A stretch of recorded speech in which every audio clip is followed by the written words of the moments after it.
en las condiciones actuales, vamos a hacer algo que va a ser muy importante. No creo que sea algo riesgoso, sino que será maravilloso. Esto se debió haber hecho hace mucho tiempo. Se ha hablado de esto, pero nadie lo había hecho. Nosotros lo hicimos. Y había mucha emoción y mucha aceptación, prácticamente por todos, incluyendo muchos demócratas. Quiero decirles que he decidido que la dirección de pequeños negocios, encabezada por Kelly Loeffler, una persona increíble, se hará cargo del portafolio de préstamos estudiantiles. Es un portafolio bastante importante, decenas de miles de préstamos. Es algo bastante complejo y esto saldrá de inmediato del Departamento de Educación y será manejado por Kelly Loeffler en la Dirección de Pequeños Negocios. Habrá un mejor servicio que en el pasado y Bobby Kennedy en el Departamento de Salud y Servicios Humanos se va a encargar de las necesidades especiales, programas nutricionales. Es algo muy complejo, pero esto será manejado por el Departamento de Salud y Servicios Sociales. Eso va a funcionar muy bien. Se van a separar estas funciones del Departamento de Educación y los estudiantes podrán tener guías de la gente a la que le importan, a la gente que lo quiere, incluyendo los padres, los gobernadores, los estados, las juntas educativas. Será excepcional. Les garantizo que dentro de algunos años, ojalá yo pueda verlo, pero creo que voy a ver mucho de esto. Tendremos resultados muy positivos, comparables con los de Noruega, Suecia, Dinamarca, muchos países a los que les va muy bien. Si ustedes ven casos como Iowa, Indiana, Idaho, lugares que están muy bien manejados, Florida, Texas, estados grandes, habrá una excelente educación, mucho mejor que ahora, y a la mitad del costo, probablemente a la mitad o menos, y no estaremos al fondo de la lista. Les aseguro que muchos estados pasarán al tope de la lista, con resultados comparables con los de estos otros países, los que están en las posiciones principales. Para mí esto es muy emocionante y esto ha sido muy bien recibido. Así que quería hablarles de esto, pero estamos aquí por otra razón. Hoy es un día muy emocionante y me complace anunciar que por instrucciones mías, la Fuerza Aérea de los Estados Unidos va a tener la sexta nueva generación de aviones caza. No hay nada comparable en el mundo. Será el F-47. Los generales eligieron esta cifra, F-47. Un número interesante. Algo nunca visto. En términos de todos los atributos de estas aeronaves, nunca se ha visto cosa semejante en velocidad, capacidad de maniobra, capacidad de carga. En esto se ha trabajado desde hace mucho tiempo. Después de una rigurosa competencia entre algunas de las principales empresas aeroespaciales de Estados Unidos, la Fuerza Aérea va a otorgar los contratos para esta nueva generación a Boeing. Como ustedes saben, hubo mucha competencia en ese sentido. Esto ha estado en marcha desde hace mucho tiempo. Vamos a ver resultados sin precedentes. El F-47 será la aeronave más letal y capaz que se haya visto. Una versión experimental se ha estado probando en secreto desde hace unos 5 años y esto supera con creces las capacidades que tienen otros países. Este, dicen, es el nivel 6. El F-47 tendrá capacidad de operación furtiva, una capacidad, un poder de fuego sin precedentes, mucho mejor que lo que tenga cualquier otro avión. La capacidad de maniobra será excepcional, con una excelente velocidad. Los adversarios de Estados Unidos no lo verían ni siquiera en camino. Ojalá nunca tengamos que usarlo con esa finalidad, pero si fuera necesario, no sabrían qué fue lo que pasó. Esto ya se ha venido trabajando, ya buena parte de la producción ya está bien encaminada.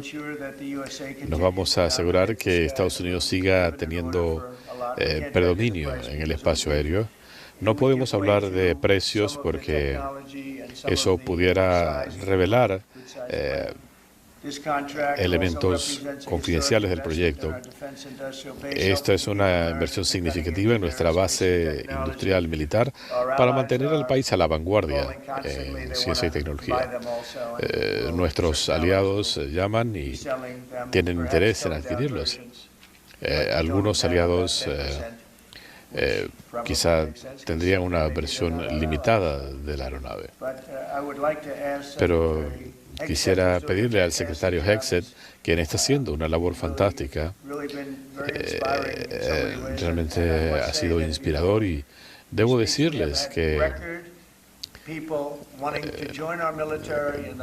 hemos tenido un aumento considerable en los últimos 2 meses y medio, gente interesada en enlistarse. Creo que desde las elecciones, pero particularmente desde que el secretario asumió su cargo, desde que lo anuncié. Es un hombre joven, inteligente, fuerte, lo admiran. Hemos tenido cifras sin precedentes de personas interesadas en enlistarse. Hace 6 meses era todo lo contrario. Muy poca gente quería enlistarse en las Fuerzas Armadas. Ahora mucha gente quiere hacerlo y realmente eso es muy positivo. Eso indica que vamos por buen camino. Pete, ¿quisieras decir algo? Señor presidente, este es un gran día para nuestros combatientes, para nuestro país y en el mundo. El nombre de este programa es la próxima generación de predominio aéreo. Gracias a su liderazgo, señor presidente, Estados Unidos va a tener generaciones de predominio aéreo. Gracias. Tenemos el F-16, el F-18, el F-22, el F-35. Ahora estamos trabajando en el F-47. Lo cual envía un mensaje muy claro a nuestros aliados, que no nos vamos a ninguna parte, y a nuestros enemigos. Vamos a poder proyectar poderío sin obstáculos durante generaciones. Esto es un regalo para mis hijos, nuestros nietos. Es una inversión histórica en las Fuerzas Armadas, en la industria militar de Estados Unidos. Esto va a revitalizar el espíritu de nuestras Fuerzas Armadas. Vamos a reconstruir las Fuerzas Armadas. Por cierto, el gobierno anterior puso este programa en pausa y estaban a punto de eliminarlo. Vamos a revitalizar este programa y lo vamos a llevar adelante, como dijo el presidente Trump, incrementando nuestra capacidad disuasiva. Bajo el gobierno anterior éramos el hazmerreír, ya no más. El F-47 es parte de este proyecto y gracias, señor presidente, por tener la valentía de hacerlo y por guiarnos hacia adelante. En breve los generales hablarán con ustedes, pero debo decirles que estos aviones pueden operar en conjunción con drones. Es una tecnología innovadora. Puede operar en conjunto con tantos drones como queramos, así que, si me permiten, quisiera presentarles a el jefe del Estado Mayor de la Fuerza Aérea, el general Walt. Los conozco desde hace tiempo, pero nos hemos compenetrado aún más en los últimos 2 meses. Gracias, señor presidente, señor secretario. Muchas gracias por su inquebrantable compromiso con nuestras Fuerzas Armadas.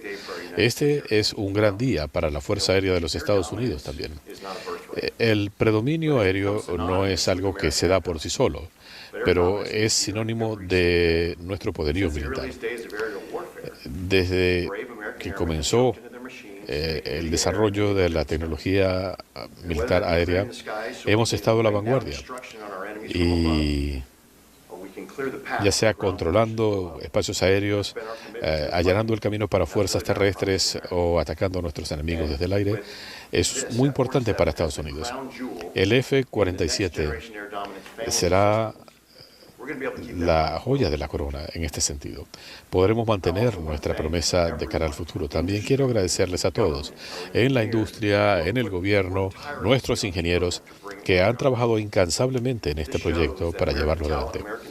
Esto demuestra que el talento, la destreza y la determinación de Estados Unidos son algo incomparable y esta plataforma es algo incomparable.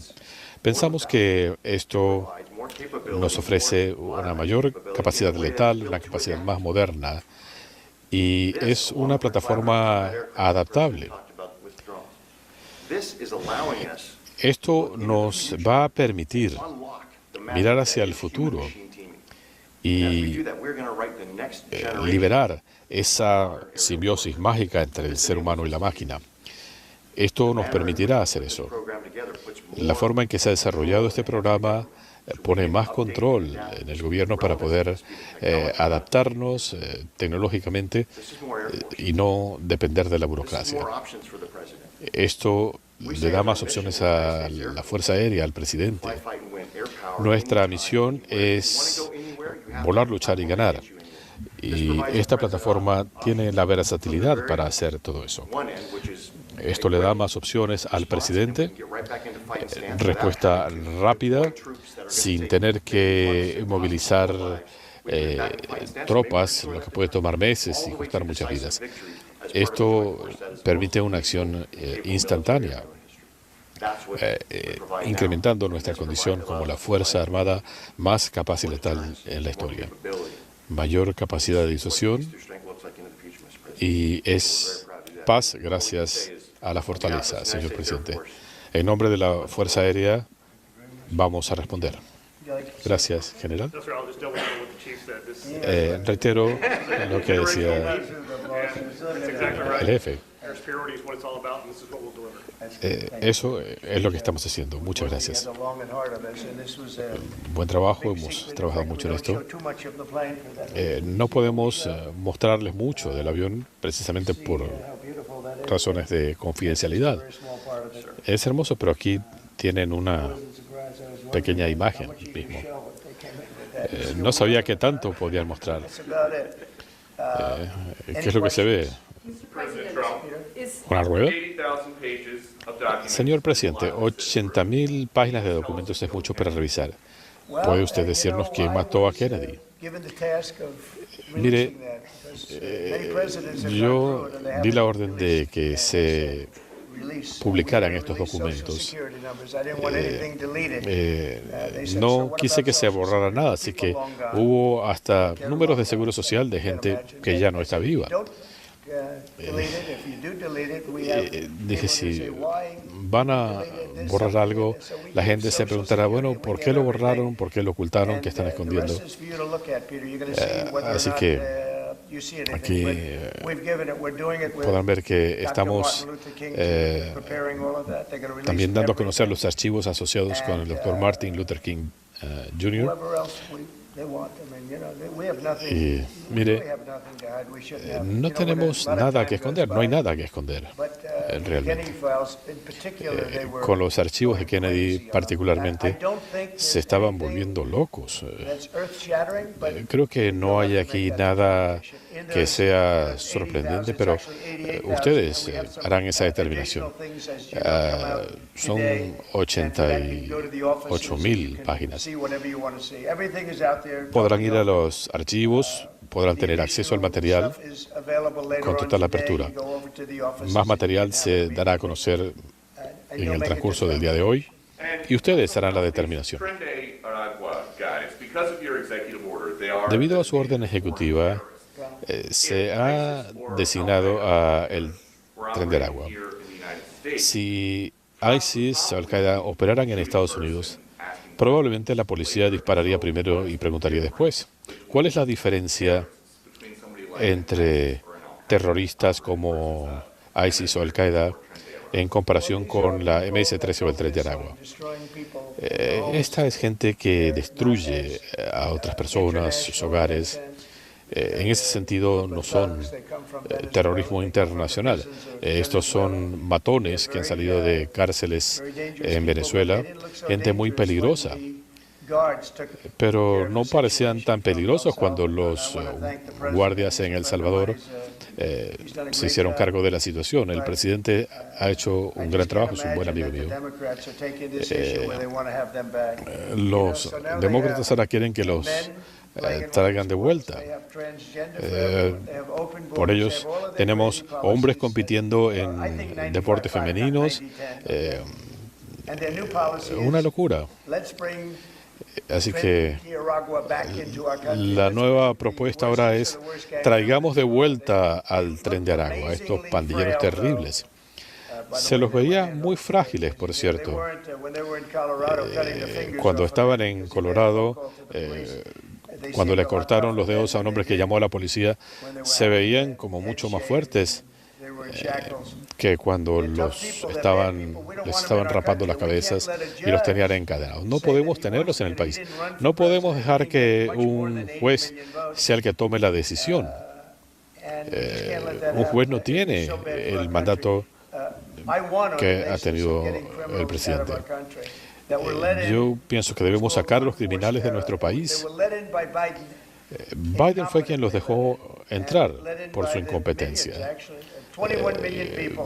Entraron por millones. Creo que fueron 21 millones de personas, y esto sin incluir los que escaparon. Yo gané las elecciones, al menos en parte debido a eso.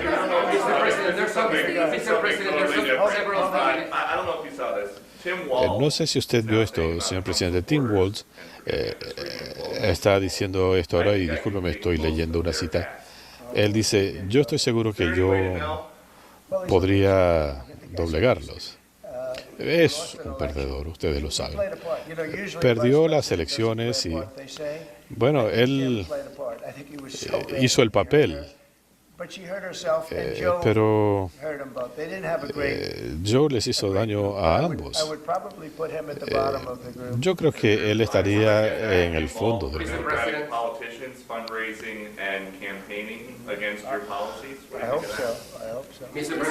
Creo que sí.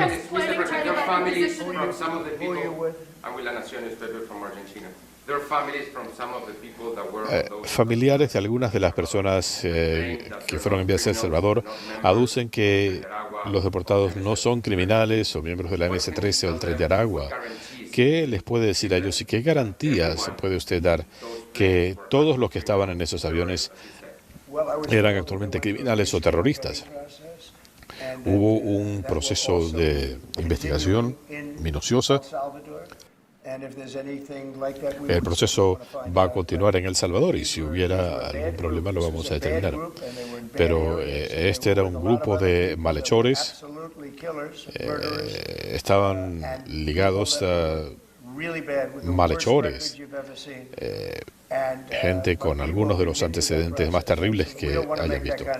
Pero el proceso va a continuar. No queremos cometer errores de ese tipo. ¿Está usted dispuesto a ceder la posición de comandante supremo de la OTAN? La OTAN iba a punto de desaparecer hasta que yo llegué a la presidencia.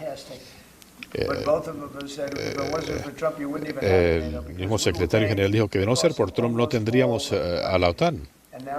Nosotros estábamos pagando por casi todos los países. Y dije, no vamos a continuar haciendo esto.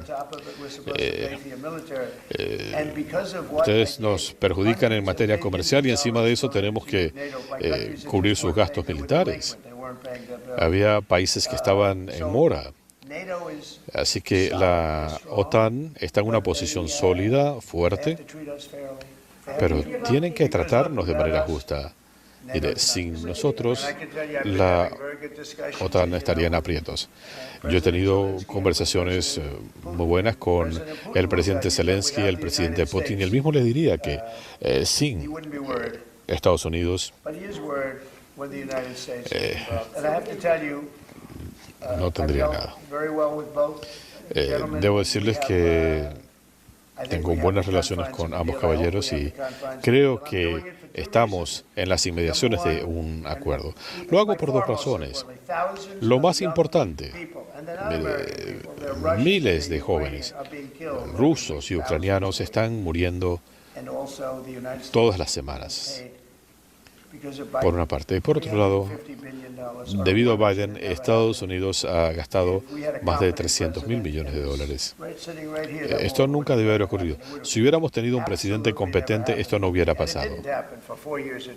Esto no ocurrió durante mi gobierno. ¿Usted piensa que tiene el poder de hacer redadas y atrapar a la gente y deportarla sin rendir cuentas? Mire, es lo que dice la ley. Lamentablemente permitieron la entrada sin control de millones de personas en el país. Si Biden tuvo la autoridad de hacer algo inimaginable, abrir la frontera, dejar que millones de personas entraran al país sin control y sin verificación, como usted dice, y muchos eran criminales, muchos venían de cárceles, de hospitales mentales, de manicomios, gente peligrosa, muchos eran asesinos. Sabemos que muchos de ellos tenían antecedentes por más de un homicidio. Biden permitió que eso ocurriera en nuestro país. Y esta gente estaba en control. Tenemos que averiguar quién estaba utilizando la lapicera automática, porque ese era el verdadero presidente. Si Biden tuvo la autoridad para permitir la entrada de millones de criminales y de malhechores al país, causando un gran daño al país, ustedes lo vieron en Nueva York, peleando en las calles con nuestros policías. Estamos hablando de criminales muy duros. Muchos vinieron de cárceles, y no solo de Sudamérica, de todo el mundo. Venían de África, del Congo, de Asia, no solo de Sudamérica, aunque muchos venían de allí. Estamos hablando de criminales y tenemos que sacarlos. Y un juez, detrás de un escritorio en algún lado, lo quieren pedir. En este caso, Marco Rubio tiene que tomar decisiones muy importantes. Es una persona fantástica. Creo que pudiera pasar a la historia como uno de nuestros mejores, el mejor secretario de Estado. Él ha estado en numerosos países ya y él tiene la autoridad para sacar a los malhechores del país, y eso no lo va a impedir un juez lunático, extremista de izquierda, sentado detrás del escritorio en algún lugar.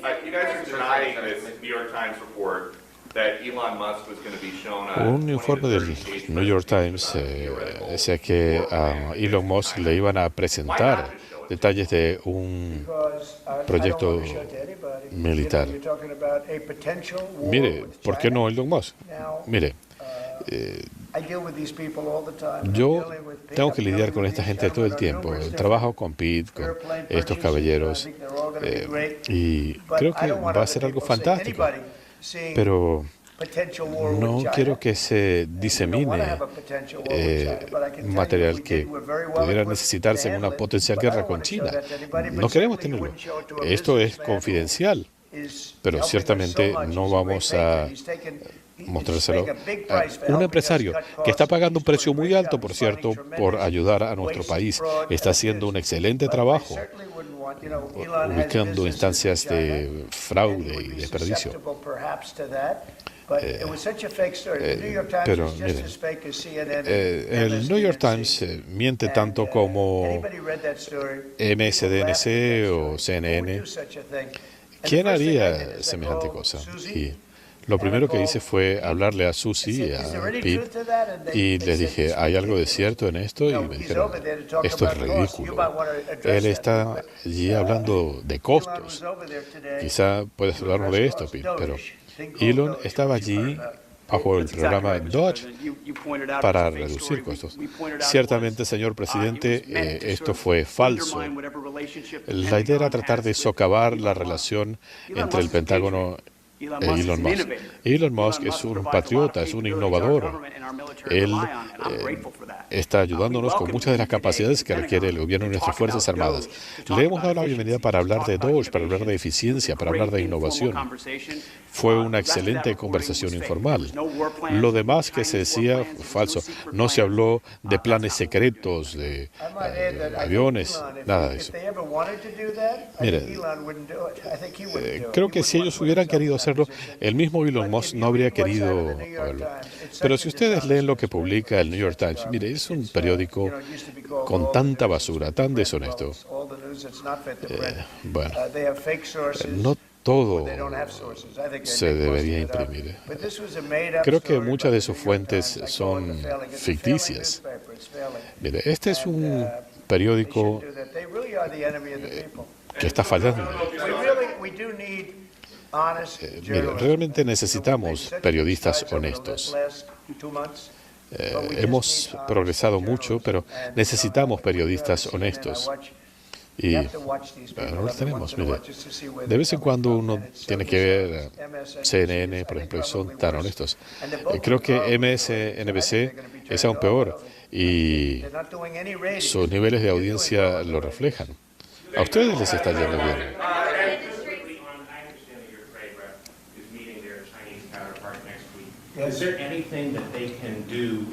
¿Hay alguna cosa que se pudiera hacer para dar marcha atrás en el tema de los aranceles a China?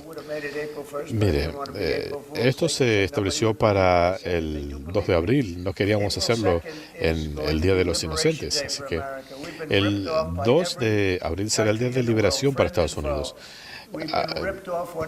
Todo el mundo, amigos y adversarios, se han aprovechado de nosotros. Nosotros protegemos a otra gente y ellos no hacen nada para correspondernos. Ahora vamos a recibir el dinero en aranceles. Serán cifras sin precedentes. Ya se está anunciando inversiones considerables. El anuncio que hizo Nvidia, una inversión de cientos de miles de millones de dólares. Apple anunció una inversión de 500 mil millones de dólares. Ellos tenían plantas en China, bueno, las van a tener aquí. Y están trabajando en esto desde ya. Vamos a tener inversiones como nunca se habían visto en el país.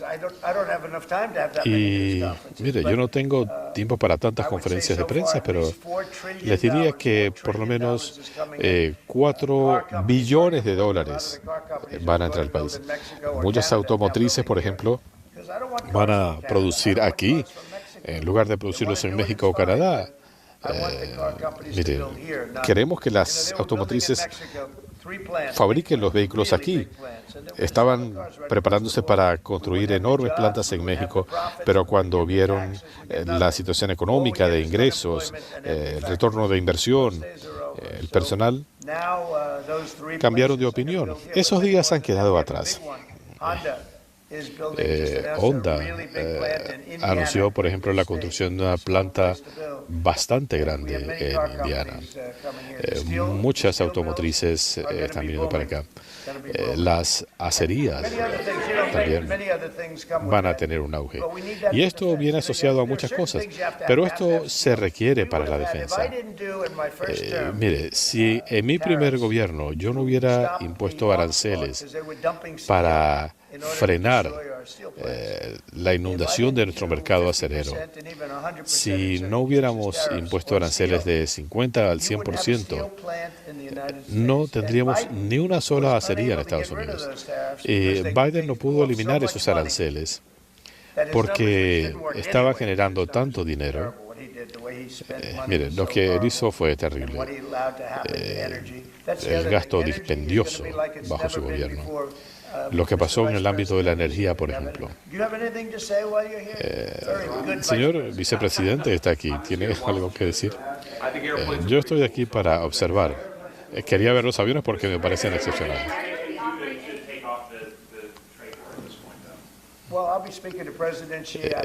Yo voy a hablar con el presidente Xi. Tenemos una buena relación. tenemos un déficit multimillonario. Es $1.200.000 millones. Hay un problema también con el tema del fentanilo, que están permitiendo que vaya a México y de allí cruce nuestra frontera. Creo que el número de muertes es más alto de lo que se ha reportado. Eso es un problema. Pero hay un enorme excedente con Estados Unidos y no queremos eso. Si le pidieran una excepción de aranceles, ¿lo consideraría? Hay gente que ha venido a hablarme y me han preguntado si pueden tener una excepción. Si se hace con uno, hay que hacerlo con todos. Así que, en general, yo hice algo interesante hace un par de semanas. Yo le di un respiro a las automotrices estadounidenses y decían, cambió de opinión. Yo no he cambiado de opinión. Ayudamos a las grandes automotrices, ayudamos a estas empresas estadounidenses y lo reseñaron diciendo, cambió de opinión. No, no es eso. El término es flexibilidad. Habrá flexibilidad, pero esencialmente es un proceso recíproco. Si China nos cobra 50 o 30 o 20%, y no particularmente China, cualquier país, Canadá, quien sea. Nadie sabía que Canadá le cobraba a nuestros productores agropecuarios aranceles de hasta el 400% en algunos casos. Nadie habla de eso, nadie lo sabía. Y recuerden que con Canadá no necesitamos sus autos, su madera o su energía, no necesitamos nada de Canadá. Pero a nosotros nos cuesta $200.000 millones al año para mantenerlos a flote. Así que cuando dije que quizás deberían ser un Estado, lo digo sinceramente, no pueden esperar que nosotros estemos sobrellevando la carga de un país que tenemos al lado. Como Estado serían algo maravilloso. Los impuestos para los ciudadanos canadienses caerían a menos de la mitad. No tendrían que tener un gasto militar tan alto. Ellos, por ejemplo, quisieran que les proporcionáramos rompehielos. Debo decirles que, mire, ellos son negociadores muy firmes. Y la expresión que yo uso es que, hay gente que no tiene las cartas en la mano. Creo que creo que podemos llegar a un acuerdo y vamos a lograr algo muy especial. Pero Canadá ha sido un negociador muy fuerte con Estados Unidos. Durante mucho tiempo se aprovecharon de nosotros, pero nadie sabía que nos imponían estos aranceles de 270%.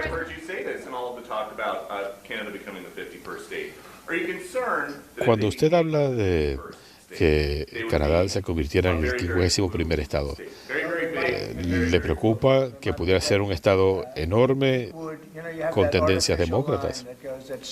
Mira, hay esa línea artificial que parece que lo hubieran trazado con una regla.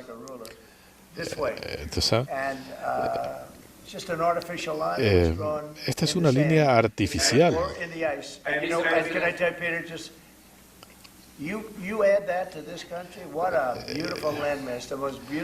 Si esto se añadiera al país, tendríamos algo excepcional. Sería excelente. ¿Tienen inclinación liberal? Sí, pero quizás les pueda ir mejor con un liberal que con un conservador. Pero hasta no hace mucho, mire, yo no me voy a inmiscuir en las elecciones, quizás nos beneficie de algún modo, pero el conservador tenía ventaja sobre quien llama el gobernador Trudeau. Mire, no lo sé. En Canadá, como muchos otros lugares, si hay un buen candidato, ese buen candidato gana.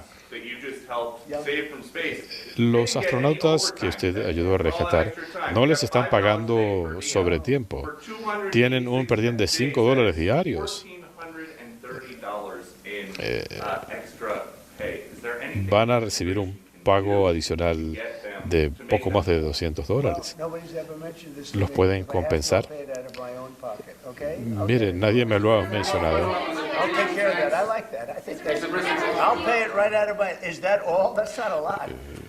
Mire, no es mucho. Mire, debo agradecerle a Elon Musk, por cierto. Piensen, ¿qué pasaría si no lo tuviéramos a él? Ellos estaban en el espacio. El cuerpo se comienza a deteriorar después de meses. Hay deterioro muscular y óseo y todo eso que ustedes han reportado. Si no tuviéramos a Elon, se hubieran quedado allí por mucho más tiempo. Debo darle las gracias.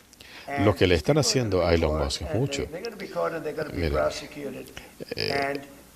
esta gente que está haciendo actos de vandalismo va a ser aprendida y procesada. Por lo que me dicen, pudieran recibir condenas de hasta 20 años y no habrá indultos.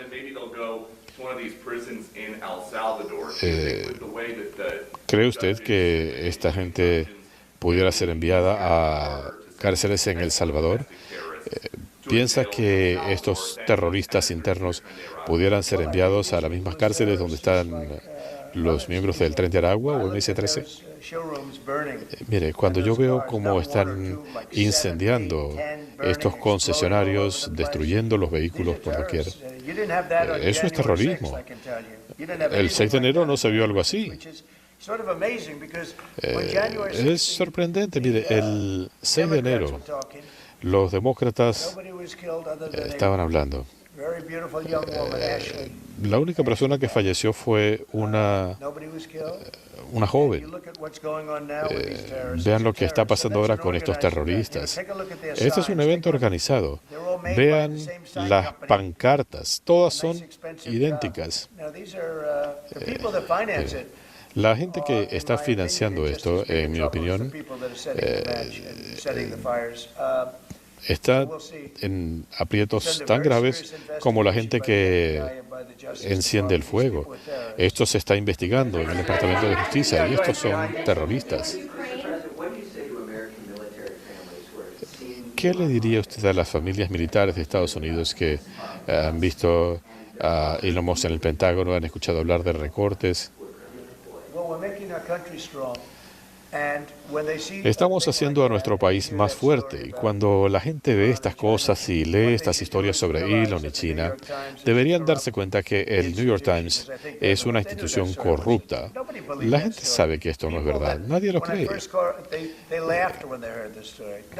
La gente se ríe de esto, que el Pentágono le estaba informando sobre cómo sería una guerra con China y cómo afectaría a sus negocios. Mire, se lo inventaron.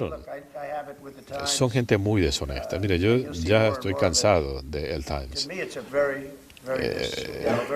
Para mí es una organización muy deshonesta. Pero esto es una ficción total. Y yo quería asegurarme, así que llamé a la secretaria de la presidencia, Pete, y dijo, él está ahí por Dodge, no por China. Y, mire, él no lo habría aceptado de cualquier manera. Esto es argumentado.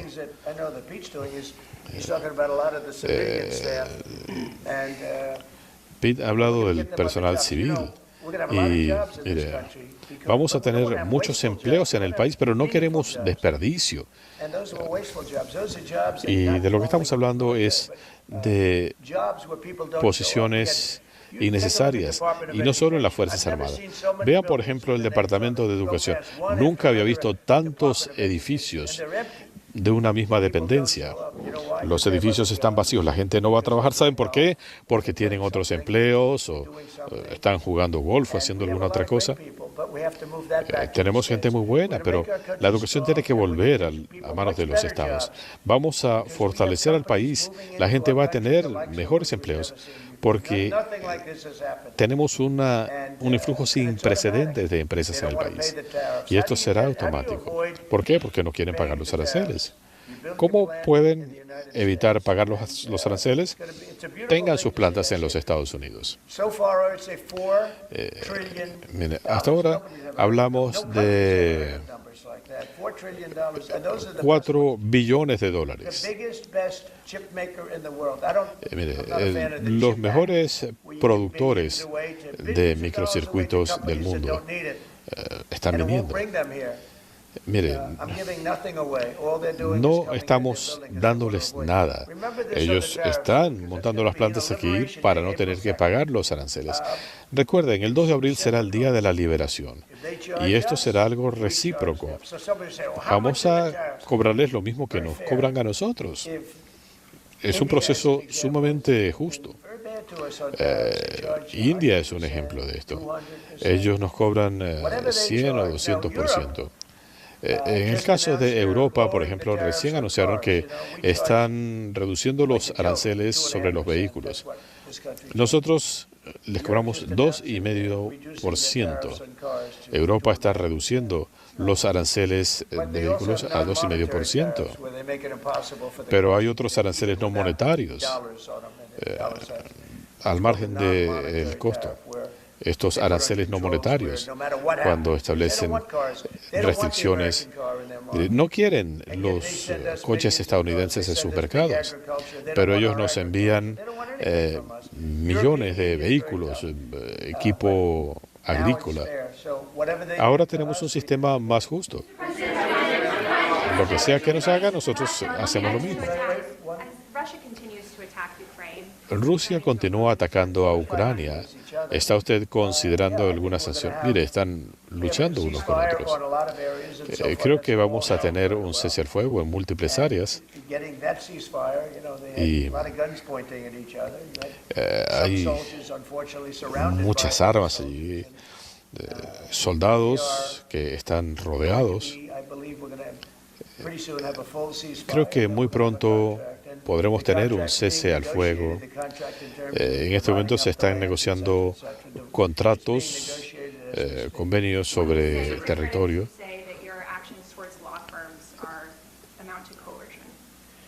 ¿Qué dice usted a quienes critican sus acciones contra las firmas legales que hablan de coerción? Estas son entidades que actuaron en forma ilegal durante años. No son unos bebés, son gente muy sofisticada.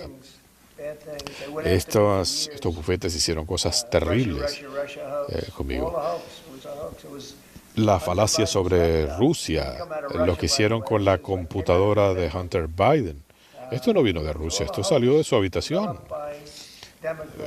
Fueron todas falacias desarrolladas a instancias de Hillary. No creo que de Biden porque él no tenía idea de lo que estaba pasando. He visto cosas terribles, lo que le hizo a este país, lo que le hicieron a este país, especialmente los de la izquierda extremista. Son muy inteligentes. Él no es inteligente. Pero estos extremistas de izquierda, lo que le hicieron al país fue terrible. No solo con la inflación, sino también permitiendo que millones y millones de criminales ingresaran a nuestro país. Eso es algo imperdonable. Y muchas otras cosas. Muchas gracias a todos. Gracias.